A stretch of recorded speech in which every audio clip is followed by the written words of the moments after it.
Joe Richards finished school when he was 18, and then his father said to him, "You've passed your examination now, Joe, and you got a good marks in them.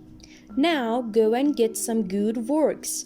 They're looking for clever people at a bank in the town. The clerks there get quite a lot of money now." A few days later, Joe went to the bank and asked for work there. A man took him into a small room and gave him some questions on a piece of paper. Joe wrote his answers on a paper and then he gave them to the man. The man looked at them for a few minutes and then he took a pen and said to Joe, "Your birthday was on the 12th of June, Mr. Richards?"